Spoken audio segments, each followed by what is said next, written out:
there, Bobcat fans. It's time for another Bobcat Coach's Corner. I've got Terry Sellers with me. We're going to talk some basketball. You ready, Coach? Ready to go. Okay, let's do it. 2 games since I talked to you last. You had a good tournament up there in South Carolina. Got 2 wins, and you're all set, ready for the NCAA tournament probably now, right? Not quite. Got a little work to do. All right, well, talk to me first about the league game. You got a nice win there, 72-59.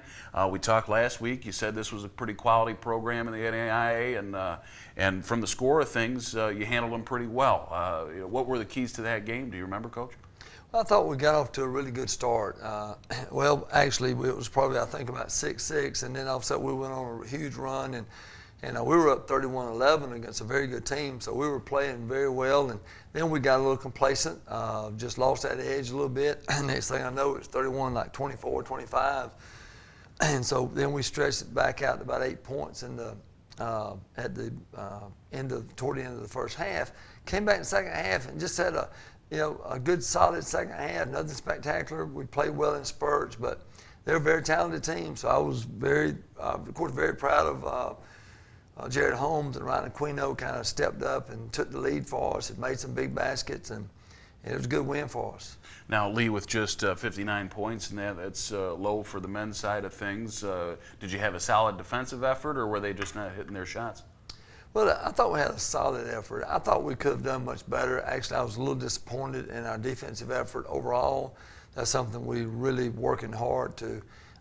We feel like if we can hold teams under 60 points, we had a great chance of being successful. And they got 59, and I thought really once we had that 31-11 lead, I thought our defense got a little bit slack, had some breakdowns, and if we had closed out the first half defensively like I had hoped, I didn't think they should have had more than 50, but sometimes the other team has a lot to do with that. I don't want to take anything away from them, but because they were a good team.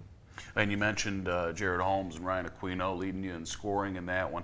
A little bit of inside-outside effort. Is it nice to have that balance where you're getting points from multiple spots on the floor?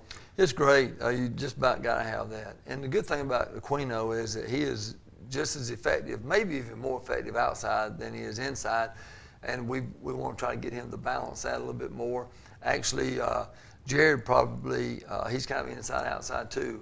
He's very capable of posting up the guy who's guarding him. So he's good around the basket, and he shot the ball pretty well from perimeter also. So both those guys did a good job.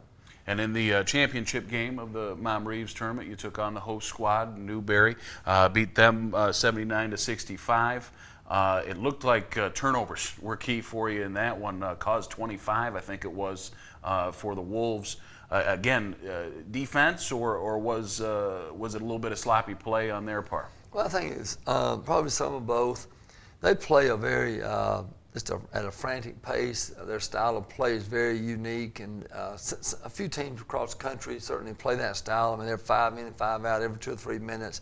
They play extremely fast, and I think early in the season, I would think that they would have a problem with turnovers because they're just trying to go so fast, maybe a little too fast early in the season, and I'd like to think that we had something to do with those turnovers, but I think they didn't take real good care of the ball themselves, but it was a good. They're a very dangerous team. They can put up a lot of points, and they play so fast, and our guys did a pretty good job of hanging in there with them, and it was a battle in the first half, and then the second half we went a 6 or 7 minute stretch where I thought we played well on both ends, and we were able to get a good lead, and thank goodness we did, because down the stretch we were struggling from the free throw line. They started fouling us every possession, and we were making, we had some we made one, miss the second, miss both of them, so we didn't shoot our free throws very well, and thank goodness we had the cushion we had. And of course, Aquino stepping up big in that one as well. He had a career high with 24 points, a double-double as well. Is this a kid that you're going to be able to count on, you think, game in and game out? Well, we certainly better be able to count on him. He's, he's been in the program. He's got a lot of experience, and he probably, looking back since I've been here, that's probably one of the best stat lines that we've had, because he had 24 points, he had 12 rebounds, he had 5 assists, only 1 turnover, had 5 steals. Yeah. We hadn't had many box stat lines since I've been here that's been any better than that. So he's playing well, and we need him to have a great season, to continue to play well. And I'm sure our opponents will start kind of keying in on him even more, and he'll have a challenge, but I think he's prepared for it. Got a good contribution from Scott Ferguson in that one as well. I believe he got into double-digit scoring for the first time for us, and I know he's one of those transfers from Atlanta Metro. Real long player, 6'6", but even longer with that when you factor in wingspan and things like that. Is he a matchup problem, do you think, for defenses, Coach? I think so. And Scott, it was really good to see Scott kind of he seemed a little more comfortable than than he has in our previous scrimmages and games, exhibitions.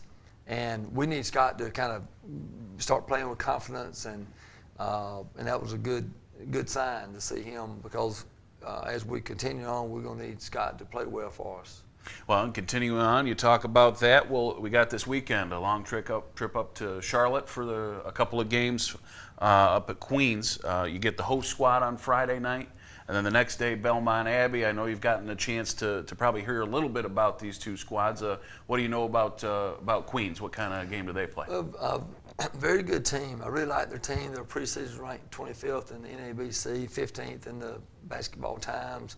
They're a very quality team. They're a very balanced team. I watched film on them yesterday, and they've got a couple of really good shooters. They got a couple of good slashers. They got a big man inside at 25. They're a very balanced team. Defensively, there's no areas that you can really, you stop one guy or two guys. They got all five of the starters are very quality players and capable of getting 15 or 20. So they're a very good team, and playing on their floor, and it'll be a good opportunity for us, but certainly it's going to be a challenge, and we'll have to play our best game of the season to hang in there with them and have a chance to be successful. And the next day you'll get Belmont Abbey. The Crusaders put up 100 points, I believe, in their first game. Kind of inflated a little bit maybe against the competition, but what do you know about Belmont Abbey? Don't know quite as much about Belmont Abbey. I know they're a solid team, and just looked over their stats and hadn't had a chance to watch them on film. But quality opponent, very just a good program. They've been a good solid program for a long time, and it's been another good test for us. I mean, we're really stepping up, playing. I think both teams probably. Of course, Newberry is a very dangerous team. On a given night, they can beat many teams. But looking at their size and looking at their personnel, Queens and Belmont, I think we'll have to, play our best games of the season in order to have a chance to be successful against those teams. Two good quality teams. Yeah, and so we'll see that quality this weekend. If you can't make the trip up to Charlotte, you can catch the action on the home team stations. The live streaming available at country102fm.com. The link's available at gcbobcats.com as well. Not sure if we'll be on 102.3 FM or WKZR. That's the AM 1450 as well. So check both of those stations to see where you can find the games. They'll also have live stats. Those links will be available at gcbobcats.com as well. Well, for Coach, good luck to you this weekend, keeping that record perfect. I appreciate it. All right, for Coach Al Weston here for the Bobcat Coach's Corner.